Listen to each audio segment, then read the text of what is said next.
Hello मेरे प्यारे साथियों, वीडियो स्टार्ट करने से पहले आपको एक डिस्क्लेमर देना चाहता हूं कि ये वीडियो सिर्फ बैक बेंचर्स लोगों के लिए ही है। ये वीडियो सिर्फ उन्हीं बच्चों के लिए है जो सिर्फ पासिंग मार्क्स चाहते हैं एग्जाम में, कि क्या पढ़ लें एक दिन के अंदर तो सिर्फ पास हो जाएंगे। सिर्फ उन लोगों के लिए जो अच्छे पढ़ने वाले बच्चे हैं, प्लीज़ इस वीडियो को अपना यहाँ पे टाइम मत वेस्ट करो, अपना पूरा टाइम पढ़ाई में लगाओ। जो 5-7 मिनट आप लगाओगे यहाँ पे बहुत कीमती है। प्लीज़ यहाँ पे अपना टाइम मत वेस्ट करो। तो वापस आते हैं अपने बैक बेंचर साथियों के साथ। क्या क्या आप टॉपिक पढ़ो केमिस्ट्री क्लास 12th के अंदर कि आपके passing marks at least 40 to 50 number आ जाएं, कि आप उससे 100% पास हो जाओ अगर आपने कुछ भी दिन में ना पढ़ा हो।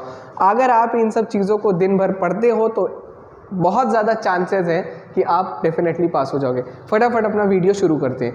देखो, सबसे पहले तो आपको केमिस्ट्री के अंदर एक्सरसाइज होगी। एक्सरसाइजेज आपको अटेम्प्ट करनी बहुत ही ज़रूरी है। एक्सरसाइजेज के अंदर बहुत ज़्यादा कुछ नहीं पूछा जाता है, उसके अंदर सिर्फ डेफिनेशंस पूछे जाते हैं और थोड़े बहुत छोटे छोटे न्यूमेरिकल्स पूछते हैं। आप क्या करो, फटाफट जाओ, आपके सिर्फ 10 ही चैप्टर है।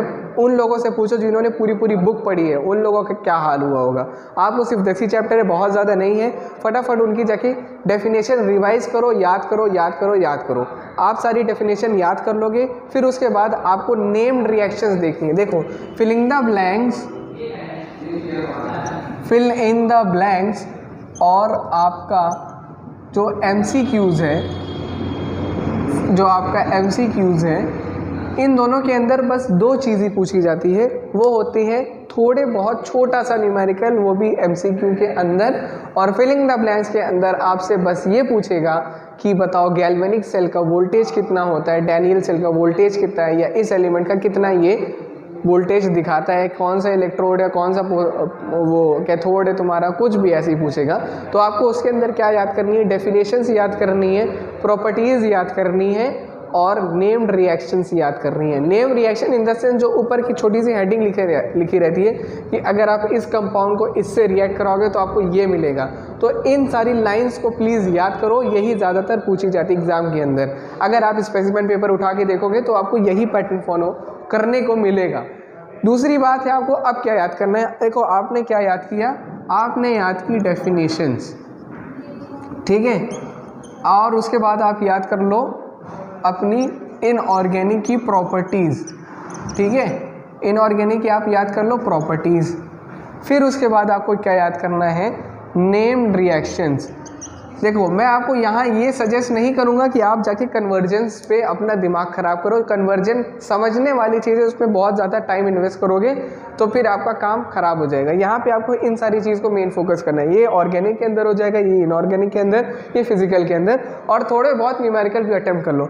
देखो, अगर आप नेम रिएक्शन करोगे तो आप सेक्शन C, सेक्शन D के अंदर ढूंढ के अपनी नेम रिएक्शन कर सकते हो। वहाँ पर आपका काम हो जाएगा, आपको आराम से वहाँ पर 10-15 नंबर बटोर लोगे। प्रॉपर्टीज़ और डेफिनेशन करने की वजह से आप फिलिंग द ब्लैंक्स कर सकते हो, जिससे आपके लगभग 23 to 27 नंबर आ जाएंगे। अगर आप प्रॉपर्टीज़ और अच्छे से पढ़ लेते हो तो रीजनिंग्स पूछी जाती है सेक्शन B, सेक्शन C और सेक्शन D के अंदर। तो इसके अंदर अगर आप रीजनिंग और प्रॉपर्टीज़ कर लोगे तो आपके लगभग आराम से 35 से 40 मार्क्स आ जाएंगे, जो कि आराम से आप क्वालिफाई कर सकते हो एग्ज़ाम को क्लियर करने के लिए। इन सारे टॉपिक्स को आप रेलिवेंटली अच्छे से अगर पढ़ोगे तो ही आपको इतने नंबर मिलेंगे। अगर आप इसको छोड़ के आलतू फालतू चीज़ें पढ़ोगे, आप दूसरे एक चैप्टर पे ही पूरा टाइम निकालते चले जा रहे हो, तो ऐसा नहीं है। एक चैप्टर से क्वेश्चन नहीं पूछे जाते, सारे चैप्टर से क्वेश्चन पूछते हैं और इक्वली पूछे जा रहे हैं। तो आप इन सब कुछ चीज़ को अच्छे से ध्यान में रखो। नेम रिएक्शन पूरी ऑर्गेनिक केमिस्ट्री की बिल्कुल लिख के प्रैक्टिस कर लो। डेफिनेशन, प्रॉपर्टीज़ दोनों याद करो, इससे आपका काम बहुत आसान होगा। इस वीडियो के बाद आप फटाफट जाओ और अपना काम करना शुरू कर दो, और जाने से पहले प्लीज़ सब्सक्राइब करो। और अगर आपको मोस्ट इंपॉर्टेंट क्वेश्चन की वीडियो भी देखनी है तो A1 कोचिंग केमिस्ट्री डालो, उसके अंदर आपको वीडियो मिल जाएगी। तब तक के लिए thank you and bye bye.